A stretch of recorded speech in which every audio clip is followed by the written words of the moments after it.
Arkansas Senator Tom Cotton has blocked the Press Freedom Act as Democrats try to push the bill, which has already been approved by the House, over the finish line. According to Mediaite, the bill protects from disclosure any information identifying a source, as well as any records, contents of a communication, documents, or information obtained or created by journalists in the course of their work.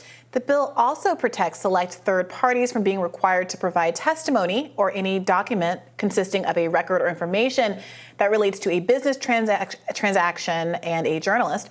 According to the Republican senator, the bill would insulate reporters from scrutiny and consequences and open a floodgate of leaks damaging law enforcement and our nation's security. And I think we have a statement from him, a video that we wanted to play for you all. Let's run that. The Press Act would immunize journalists and leakers alike from scrutiny and consequences for their actions. This bill would prohibit the government from compelling any individual who calls himself a journalist from disclosing the source or substance of such damaging leaks. This effectively would grant journalists special legal privileges to disclose sensitive information that no other citizen enjoys. It would treat the press as a special caste of crusaders for truth who are somehow set apart from their fellow citizens. So the first part of that, he's talking like in outrage terms about things that are like good. Right. That would shield people from, that would immunize people telling you things about the government doesn't want you to hear. Like, yeah, that's the whole point. Yeah. I will say, however, I do take his point a little bit about, and I don't fully understand, how does this bill define journalists? Because it is true that journalists should not be a protected class. The First Amendment, free speech rights, free assembly rights, petition rights, do not only apply to journalists. They apply to everyone. There's no constitutional, there's no category for journalists as separate from the rest of citizens. And there shouldn't be, because you can engage in, you don't need a credential to be a journalist. You don't need a degree or a certificate or a training period. If you're doing the work of journalism, you can call yourself a journalist. Just like we don't want to, get really cute about whether WikiLeaks is journalism or whether that Julian Assange is. Well, because that's what some people say. Well, he's not really a journalist, so what he did was not okay. It should not matter. He was engaged in the work of journalism because he was holding powerful government people to account by revealing information about them that they didn't want you to hear. Right, but there are whistleblower protections. There are protections for journalists against having to reveal their sources. Well, whistleblower is a defined category. Right. So the point here is that he's acting as though it's insane to create these protected classes for people when our society has obviously decided, in the interest of having accurate reporting on people like him, Congress members who use the power at their disposal often to cloak themselves in their own special privileges. We have Congress unwilling to prohibit themselves from playing by special rules where they're allowed to insider trade and the rest of us aren't, and on and on and on.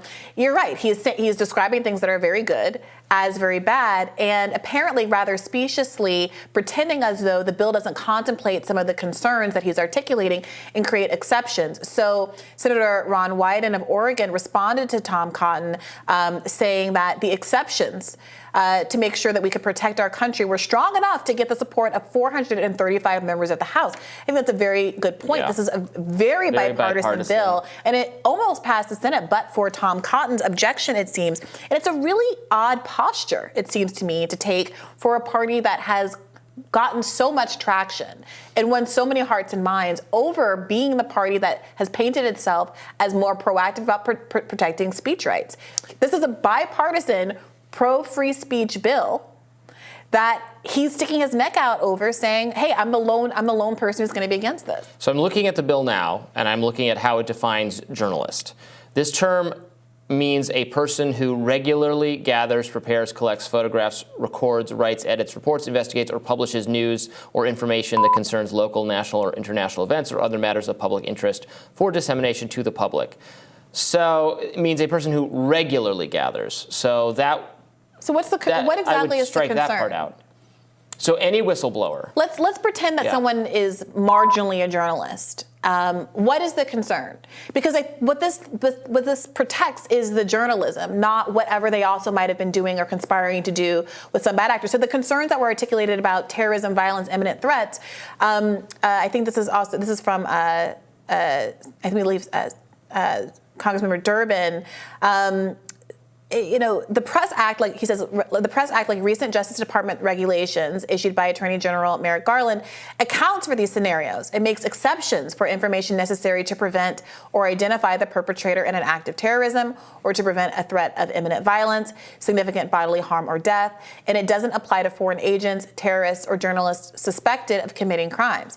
So part of what was going on in the Julian Assange scenario is that people, one, as you pointed out, diminish the idea that he's actually a journalist, and then also accuse him of kind of conspiring in the illegal, taking of the documents in the first instance. But absent evidence that a journalist has actually induced the initial illegal act, they are protected. No, but that's not the objection I'm raising. Okay. The objection I'm raising is, so under this, it would be, say, a whistleblower, someone who has information in the Defense Department, goes to the New York Times and tells the New York Times reporter, gives them this information.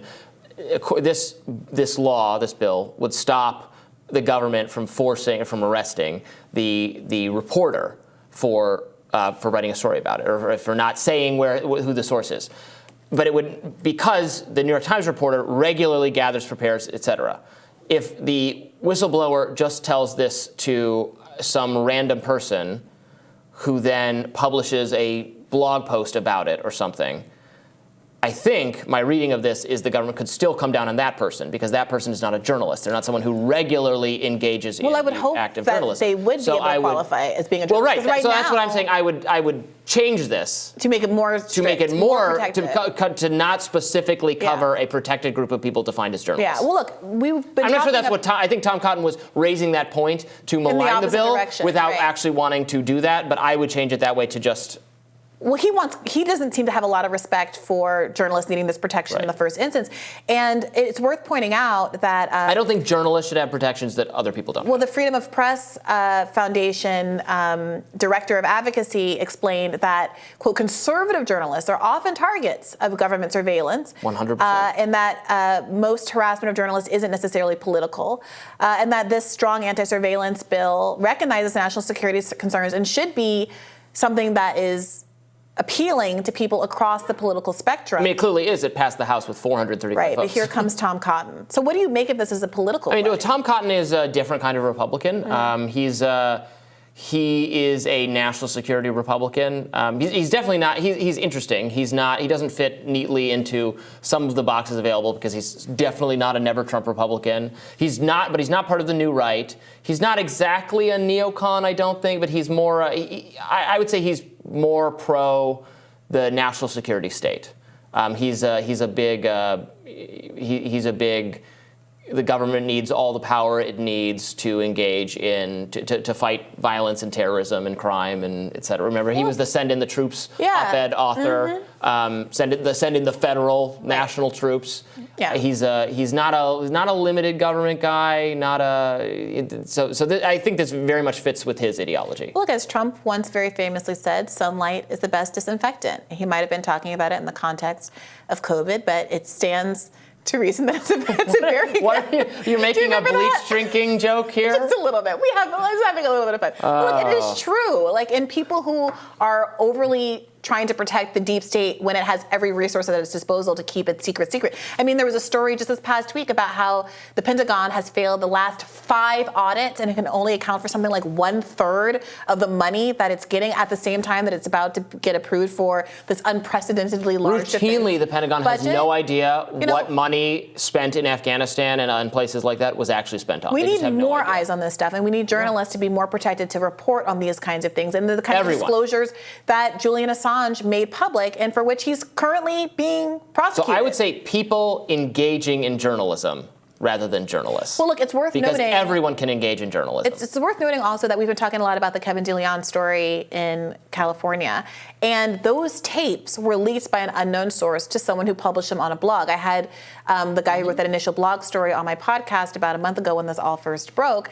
And I think he's right. He's a journalist. And I think that people are vulnerable when they're outside of these legacy magazines. You know, we're talking so much about why it is that Matt Taibbi and Glenn Greenwald and these people who are breaking important news tend to be independent. David Sirota tend to have their own independent enterprises. And I would hate a world where someone decides that they aren't real journalists because they're not working for a legacy and there's media a disdain for them from the legacy media. There was a disdain for Julian Assange. Right. From people, there was a reticence to speak up on his behalf. Right. Because there's like, was what he's doing, it's not really right, including from parts we of the didn't left, vet which it is and we're disgraceful. not. Yeah. So that's what I seek to avoid in my I get tweets it. of this bill.